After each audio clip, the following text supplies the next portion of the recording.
अस्सलाम वालेकुम views, welcome to channel geographers of Pakistan. हम अपनी तरफ से पूरी कोशिश करते हैं कि हम आपके लिए बेहतरीन रिज़ल्ट और अच्छी वीडियोस बनाएं ताकि आप उससे ज़्यादा फ़ायदा उठा सकें और आप कामयाबी हासिल कर सकें। तो आपने अगर हमसे जो स्लाइड्स वगैरह लेनी हो तो आप हमारे व्हाट्सएप नंबर पे मैसेज कर सकते हैं, वो हमारा डिस्क्रिप्शन में मौजूद होगा। So today our topic is man-environment interaction. Man-environment interaction. Let's start. What is environment? Environments come from the French word. Environment word जो है वो come from the environ. एक environment word है फ्रेंच का, उससे ये निकला है। What is the meaning of environment? Environ means encircle. एक सर्कल को हम environment कहते हैं। ईच एंड एवरीथिंग, कोई भी चीज़ जो हमारे सराउंडिंग में, एवरीथिंग इज़ आवर सराउंडिंग, जो हमारे सराउंडिंग में चीज़ें हैं उसको हम क्या कहते हैं? इन्वायरमेंट। इसको हम ये भी कह सकते हैं combination of biotic and abiotic components is called the environment. Interaction, what is interaction? क्योंकि हम पढ़ रहे हैं मैन इन्वायरमेंट इंटरेक्शन, तो हमें पता होना चाहिए व्हाट इज़ इंटरेक्शन क्या होता है, व्हाट इज़ इन्वायरमेंट क्या होता है और मैन क्या होते हैं। ठीक हो गया। द रिलेशन बिटवीन टू और more things are called interaction.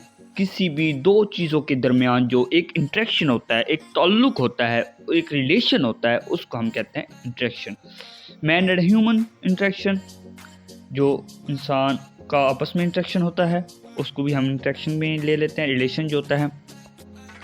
Next हमारे पास आ जाती है एग्जाम्पल ऑफ इन्वायरमेंट। ये आप देख रहे हैं ईच एंड एवरीथिंग, गाड़ियाँ हैं, मुख्तलिफ चीज़ें हैं, आबादियाँ हैं, इसको हम एक इन्वायरमेंट कंसिडर करते हैं। अच्छा, सबसे पहले पता होना चाहिए कि इसमें कितनी कंसेप्ट्स हैं। कंसेप्ट्स ऑफ साइंटिस्ट, मुख्तलिफ जो साइंसदान थे उनका जो क्या था, ह्यूमन इम्पैक्ट इन्वायरमेंट और environment impact humans, this is called the determinism. Determinism क्या होता है कि ह्यूमंस जो है वो इम्पैक्ट कर रहे हैं इन्वायरमेंट के ऊपर, मतलब कि ह्यूमंस की वजह से, इंसानों की वजह से, जानदारों की वजह से इन्वायरमेंट के ऊपर जो है वो फ़र्क पड़ रहा है, वो ख़राब हो रहा है, और इसी तरह इन्वायरमेंट की वजह से ह्यूमंस पे फ़र्क पड़ रहा है। इन दो चीज़ों, ये दो जो थ्योरीज़ हैं, इनको हम कहते हैं डिटर्मिनिज्म। उसके बाद आ जाती है both impact one and other और गो एंड स्टॉप, इसको हम कहते हैं पॉसिबिलिज्म। इसको हम क्या कहते हैं? पॉसिबिलिज्म। अब कुछ साइंटिस्ट जो कहते हैं कि जो ह्यूमन है वो इम्पैक्ट कर रहे हैं इन्वायरमेंट के ऊपर, और कुछ साइंटिस्ट जो है वो कहते हैं कि इन्वायरमेंट इम्पैक्ट कर रहे हैं ह्यूमंस के ऊपर। इन दो थ्योरीज को हम कहते हैं डिटर्मिनिज्म। लेकिन एक और साइंटिस्ट उठते हैं तो वो कहते हैं जी कि जी इन्वायरमेंट और जो है क्या कहते हैं जी इंसान एक दूसरे के ऊपर इम्पैक्ट कर रहे हैं। तो कुछ लिहाज से अगर देखा जाए तो अगर इन्वायरमेंट चेंज होता है तो इंसान कपड़े वगैरह भी चेंज करते हैं। फॉर एग्जांपल सर्दियों में वो ठंडे कपड़े पहनते हैं और गर्मियों में वो गर्म कपड़े पहनते हैं, तो वो सर्दियों में वो गर्म कपड़े पहनते हैं और गर्मियों में वो ठंडे कपड़े पहनते हैं। तो वो इम्पैक्ट का, इन्वायरमेंट का इम्पैक्ट हुआ ह्यूमंस के ऊपर। लेकिन अगर देखा जाए तो इंसान जो है वो गाड़ियों को धुआं निकाल रहे हैं, मुख्तलिफ चीज़ें हैं जिसकी वजह से भट्ठों का धुआं होता है, फैक्ट्रियों का धुआं होता है, मुख्तलिफ चीज़ें हैं जो इन्वायरमेंट को इम्पैक्ट करती हैं। तो कुछ इस लिहाज से अगर देखा जाए तो पॉसिबिलिज्म को दुरुस्त माना जाता है। Possibilism is a concept that is most commonly associated with the work of the French geographer Vidal de la Blache। ये एक मोस्ट कॉमन जो कंसेप्ट है पॉसिबिलिज्म में है, जो फर्स्ट टाइम जो दिया था वाइडल डी ला ब्लेचे ने दिया था, और इसकी आपको स्क्रीन पे पिक्चर भी शो हो रही है। ग्रीक पीरियड में अगर बात करते हैं, अब हम ग्रीक पीरियड में चले जाते हैं, तो अरिस्टोटली nature of hot and soft areas, जो मैंने पहले बात की है वो कपड़ों के बारे में, तो वो ये आ जाती है the people living in cold areas are not intelligent but they are brave, courage and friendly. जो कोल्ड एरिया में रहते हैं वो क्या करते हैं जी, वो इंटेलिजेंट नहीं होते, और जो मतलब कि वो ब्रेव और मतलब कि फ्रेंडली होते हैं। The people living in hot areas are intelligent, जो हॉट एरियाज में रहते हैं वो इंटेलिजेंट होते हैं। ये इन्वायरमेंट का और है उसके ऊपर असर, इन्वायरमेंट का असर हो रहा है। जो हॉट एरियाज में रहते हैं वो इंटेलिजेंट होते हैं, वो उनका दिमाग जो होता है वो फास्ट होता है, but they are not friendly. उनका जो दिमाग जो होता है वो मतलब कि हर वक्त गुस्से में रहते हैं, वो फ्रेंडली नहीं होते हैं, ब्रेव नहीं होते हैं। नेक्स्ट ऊपर देखते हैं effects of environmentalism on man, मतलब कि इंसानों के ऊपर जो कौन कौन से इफ़ेक्ट पड़ रहे होते हैं इन्वायरमेंट के। Effects of environmentalism on man. Human settlements, people have a different and difficult times living there. जहाँ पे पीपल रह रहे होते हैं, मुख्तलिफ जगह होती हैं, मुख्तलिफ चीज़ें होती हैं जहाँ पे वो रह रहे होते हैं। क्लाइमेट इज़ टू कोल्ड, कुछ ऐसे एरियाज़ हो सकते हैं जहाँ पे क्लाइमेट जो है वो टू कोल्ड हो, मतलब कि बहुत ज़्यादा ठंडा हो, और कुछ एरियाज़ ऐसे हो सकते हैं जहाँ पे वो टू हॉट हो, वो ज़्यादातर गर्म होते हैं। जिस तरह कि अगर पाकिस्तान की बात की जाए तो गिलगित बल्तिस्तान टू कोल्ड है, और अगर मुल्तान देखा जाए तो वो मतलब कि गर्म इलाका है। When there is no water, कुछ ऐसी जगह हो सकती हैं जहाँ पे वाटर नहीं होता है, जहाँ पे हम सहरा की बात कर सकते हैं। पाकिस्तान में सहरा भी हैं, तो अगर देखा जाए तो पाकिस्तान बहुत प्यारी कंट्री है। जो मेन जो इन्वायरमेंट का चेंज हो रहा होता है वो क्या होता है, इंडिया में चेंज हो रहा होता है, चाइना में हो रहा होता है, फाइनलैंड में भी हो रहा होता है। इसके आगे अब देखते हैं, show that most of the population is living very next to fresh water, मतलब कि मुख्तलिफ जो ज़्यादातर पीपल होते हैं, मतलब कि ज़्यादातर जो लोग होते हैं वो वहाँ पर रहना पसंद करते हैं जहाँ पे फ्रेश वाटर हो, जहाँ पे अच्छा पानी हो। मतलब कि पानी के बगैर तो इंसान ज़िंदा नहीं रह सकता, तो इसलिए जो ज़्यादातर लोग हैं वो ऐसी जगहों पे रहना पसंद करते हैं। People do not want to live on People do not want to live on poles or in the deserts where harsh climates prevails. अब देखा जाए तो ये कहने का मतलब है कि जो पीपल हैं, जो लोग हैं, वो पोल्स पर नहीं रहेंगे, क्योंकि पोल्स पर तो बहुत ठंड होती है, बर्फ़ जमी होती है, वहाँ पे कैसे बंदा रह सकता है, वहाँ पे फ्रेश वाटर भी मिलना मुश्किल है। तो इसी के बरक्स अगर देखा जाए तो डेजर्ट्स में रहना मुश्किल है, जहाँ पे जो क्लाइमेट है वो बहुत ज़्यादा गर्म हो जाता है, मतलब कि रात ठंडी होती है और दिन गर्म हो जाता है, वो सैंड्स की वजह से, रेत की वजह से। तो देखा जाए तो ये भी बात ठीक है, तो मतलब कि उधर भी पानी नहीं होता है तो उधर भी रहना पसंद नहीं करेंगे। Housing material, people tend to make their houses out of available material. What would you make your house out of if you lived in a deserts or arid region, an area with lot of snow, a jungle। मुख्तलिफ जगह हो सकती हैं जहाँ पे रहना चाहते हैं, रह सकते हैं लोग। जब हम देखते हैं कि लोग दरख्तों को काट के मटेरियल बना देते हैं, उससे इन्वायरमेंट के ऊपर बहुत फ़र्क पड़ रहा है, इन्वायरमेंट चेंज हो रहा है, इन्वायरमेंट मतलब कि बहुत ख़राब हो रहा है। तो इस चीज़ को भी देखा जा सकता है। Corresponding materials for above cited areas would be a house made of dirt or mud, a traditional igloo in polar regions, a house. Above examples show the power or influence of nature of man, which forces man to live their lives with specific limitations imposed by the environment. Agricultural activities, जो agricultural activities हैं वो किस तरह impact करती हैं। The environment has a huge impact on all types of food that humans can grow. How did they grow if and where can they grow it? Agriculture activities can be affected by topography and climate. Transportation patterns, the environments, especially topography and climate, can have an impact on transportation patterns. Mountains are barriers to trade because it is difficult to build roads across the mountains.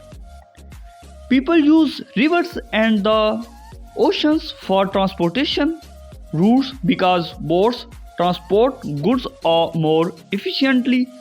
Extreme weather, such as cold, can make it difficult to transport the goods. Decline over environment determinism. Environmentalism was cities for the two reasons. First क्या reason है? First reason is that similar physical environment do not produce the same response.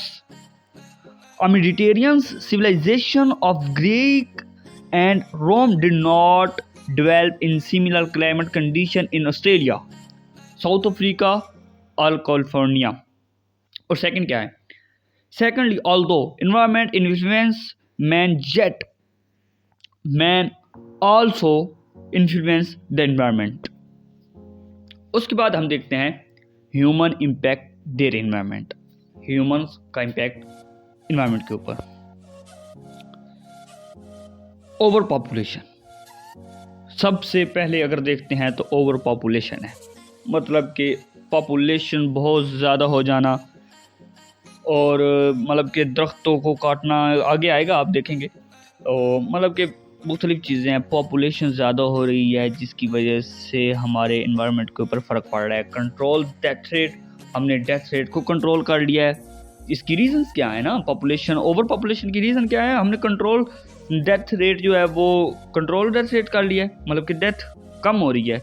और birth rate हमारी ज़्यादा हो रही है, मतलब कि हमारा बर्थ जो है वो ज़्यादा से ज़्यादा हो रही है और जो है वो डेथ जो है वो कम से कम हो रही है. Control the disease. बीमारियों के ऊपर हमने काफ़ी ज़्यादा कंट्रोल कर लिया है. अब आप देखें तो कोरोना आया है तो किस तरह पॉपुलेशन कम हुई है.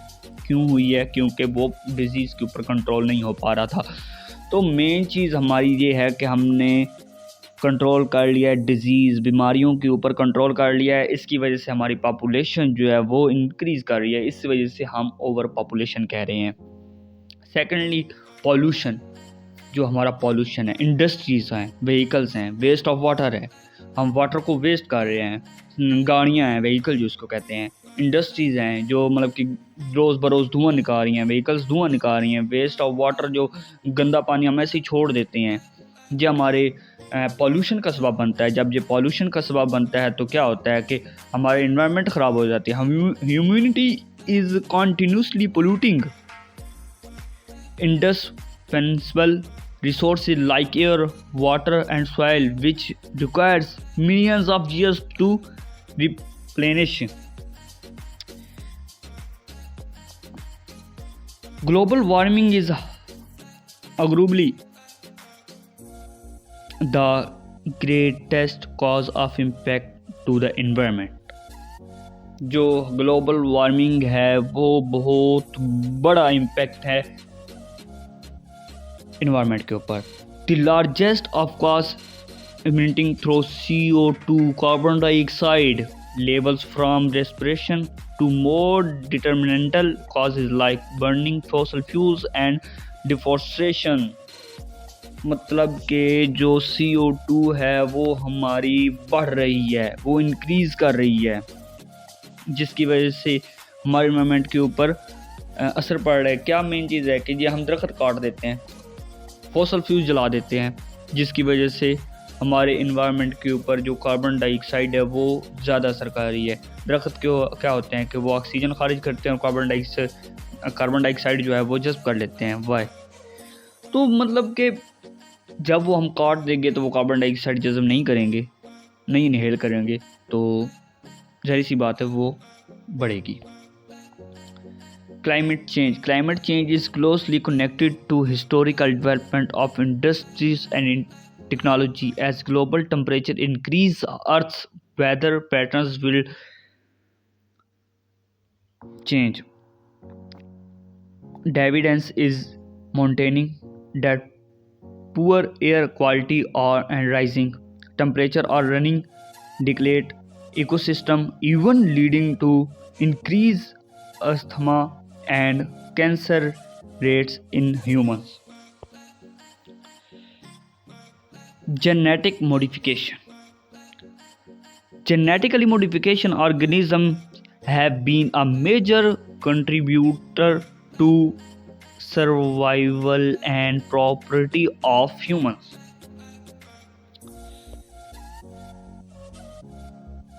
Oceans एसिडिफिकेशन, हमारे जो ओशंस हैं उसकी एसिडिफिकेशन मतलब उनमें तेज़ाब भर जाना मेन रीज़न है. Ocean acidification is caused when CO2 dissolves into the ocean bonding with sea water creating acid.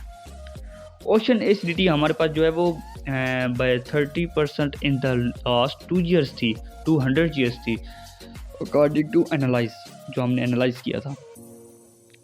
Deforestation, वो बात आ गई दरख्तों की कटाई की. दरख्त हम काट देते हैं, इसमें डिफॉरेस्टेशन हो रही होती है. With an export potential expenses in human begins, more food materials and shelters are being manufactured at stupendous rates, mostly stemming from forestry. According to international data, an estimated 18 million across of trees are clear cut each year to make way for new development and wood products. That is just under half of all the trees on the planet since the Industrial Revolution began. Acid rain. Trees that absorb the acid accumulate toxins that damage leaves and slowly kill large areas of forest.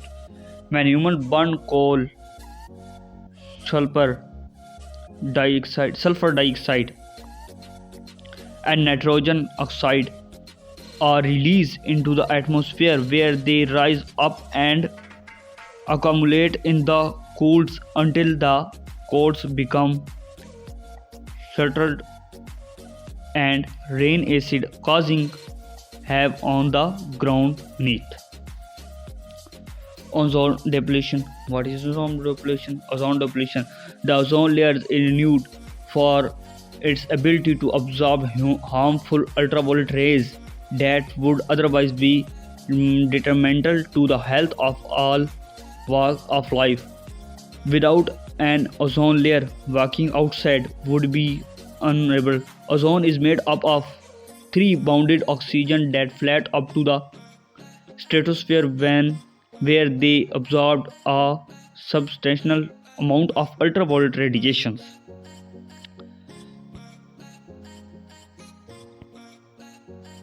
Thanks you for attention.